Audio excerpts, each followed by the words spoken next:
Hello everybody. Today I'm going to be showing you how to make pupusas. It is a specialty from El Salvador, where I am from. Today I'm going to be using rice flour. It's my favorite flour because it tastes the best personally, instead of corn flour. So I've taken the time to prepare or pre-prepare some of the ingredients. So first of all, we can start with some flour.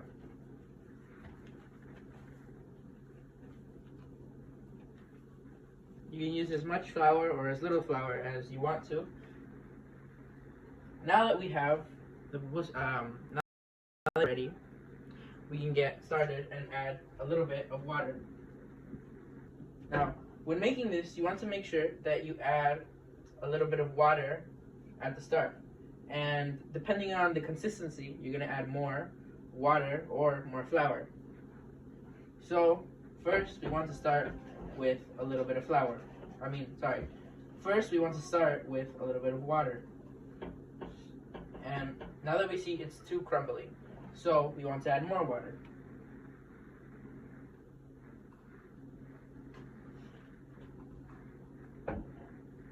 So if you're following along at home, the consistency that we want to make is like mushy peas. So you just keep adding a little bit of water and a little bit more water until you get consistency of mushy peas. And just make sure your hands are clean, because you're going to have to be mixing this in and kneading it with your hands. So just a little bit of background or information on pupusas. They can be made with different types of ingredients. Today I'm going to be showing you how to make pupusas that are made with beans and cheese, which is one of the more traditional ones.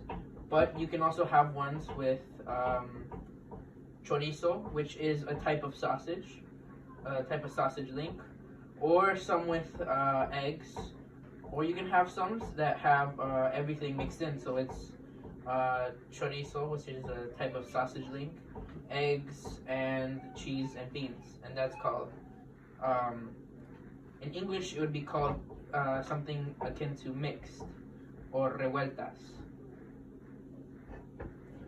So right now the consistency, it's still too hard. We want something that's more mushy, like peas. We do this because if it's too hard, then your pupusa, or your final outcome, will be too crumbly when you eat it, and that doesn't taste really good. Just make sure that everything is mixed in. Alright. Okay, now I'm going to cut ahead to when I'm done with this. So first, the ingredients that we're going to use is, today, like I said, we're going to be using bean and cheese. So this is refried beans. The way you make this, simply, is you take beans, you cook them with oil and some onions, and then you pop them inside of here, the blender, and that's pretty much it. You get blended up refried beans. And this is going to be one of the main ingredients inside of the bean and cheese pupusa. I prepared a small platter to be able to show you more closely. So, this is the refried beans. Now, for your cheese, you can use one type of cheese, or you can choose from all three. So, firstly, from your local grocery store, you can obtain mozzarella cheese.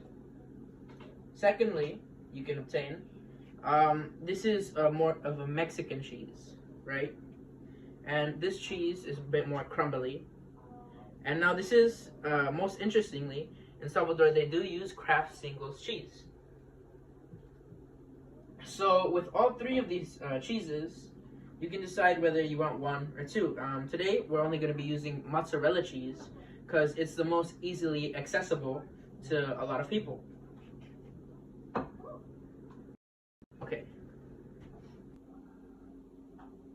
Okay, so a lot of you are curious, how are we going to go about cooking the pupusa? So earlier, I prepared this. So it is just some oil, right? You can use a tablespoon. You just want to make sure that it is enough to spread around the entire pan.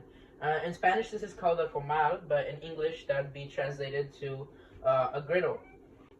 So just something that is flat, like this square one right here. So in the interest of time, I prepared this. I put a tablespoon of oil. So, okay.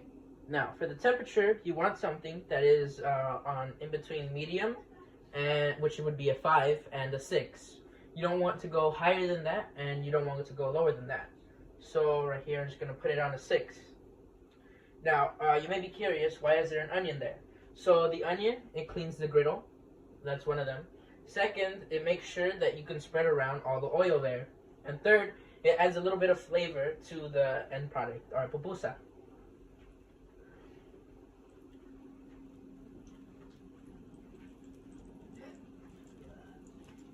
So, just in the interest of time, I'm just gonna skip this part right here and just spread it around like that. Make sure it's everywhere. And just be careful because the sparks, I might not show it, but they do sting a little bit. So, this is what your half onion is going to look like. And you can just reuse this. It's actually really clean because you can just keep reusing it on different pans. Right? Whenever you need to cook, you can use that and it'll clean it. So like I said, now that all of this is mixed, we want to take, here, I'll just be using the products that I pre-prepared. So, refried beans and the mozzarella. So, you want to take it like this, right? And I know it's pretty simple, but, you know, okay. Here we go. Let me take this right here, just so that you can see it. So, you want to make enough that you can cover both sides. So, that's one. Okay, and now we put that on top. So, while the pan preheats, you want to make your pupusa. Okay, now you want to cover it. And don't worry if it is messy, because that's okay. That's just a part of the process. And what you do want to make sure is that you cover all of the cheese and you cover all of the beans.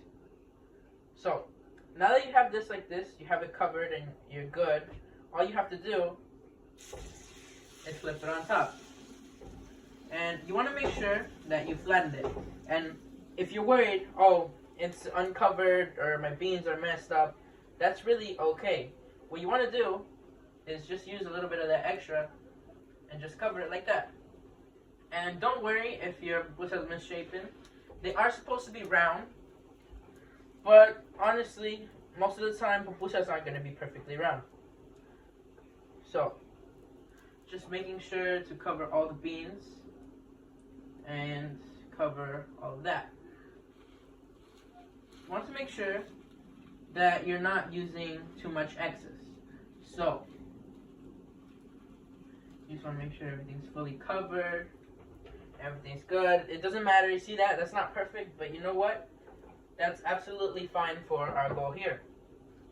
So, on average, you want to let it sit for about 10 to 20 minutes.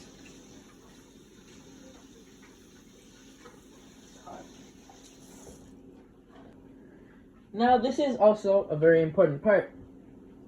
We can see here that this is currently cooking. What you want to do is you want to flip it over. So, not right now. Right now, it is still cooking on the underside. But you want to keep flipping it over until both sides are golden brown. And then you want to continue flipping over each side so that they can continue to be cooked evenly.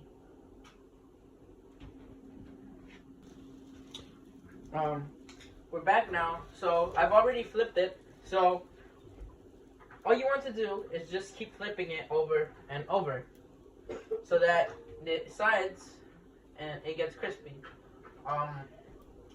You want crispy golden brown, but just make sure that it's not too soft. If it's too soft, your flour will taste bad and it will be too crumbly. So the consistency that you want is the skin to not break easily. Right here, it's breaking too easily.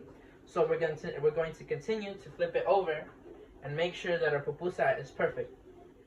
It's okay if the edges look burned. That's fine. That's completely fine. We just want to make sure. So again, you can see that we can flip it over, and this side is still too soft. You want to make sure that everything is fully cooked.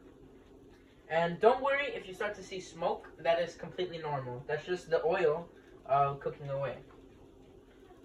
For a lot of dishes, when you see smoke, it's like it's starting to burn. But for this, it's perfectly normal. All you want to do is judge based off of how soft this is.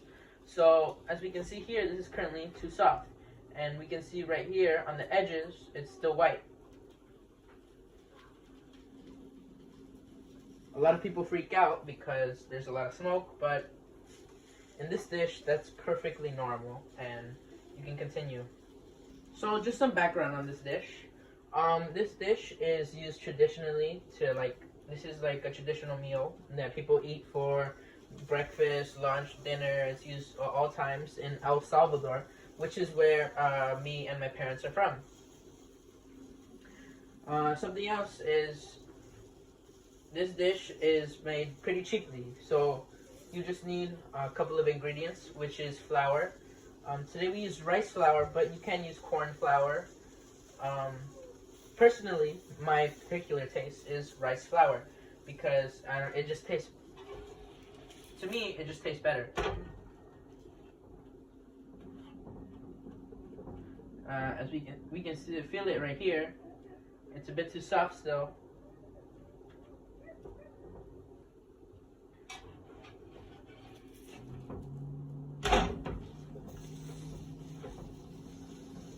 We can see here, this is still white. Right here, all this. So, we can flip it over again. And, you can press down on it to make sure. Just make sure that when you first start, you want to make sure that it is completely flat, or just as flat as you can get it. On the edges, don't use too much of the flour, because then you will end up tasting more flour than beans or cheese, and that's not going to be very tasty. Now, this is take two. Now you see this? This is a perfect pupusa. Let me flip it over. You can see on both sides. That this pupusa is not soft and it's not overly cooked. It's perfectly good. So there you have it. This is how you make a pupusa. Now the traditional way of eating one is you rip it open and you let all of the steam out. And this is good to make with your family, your friends, anybody really. The ingredients are easily accessible.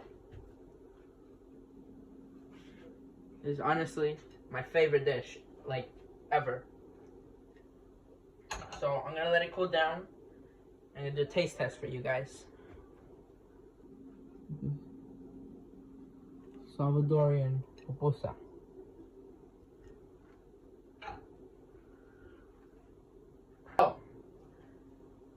So now that it's cooled down, I'm just gonna take a taste test or a bite. Oh, so hot. This is honestly my favorite dish. It's honestly super easy to make.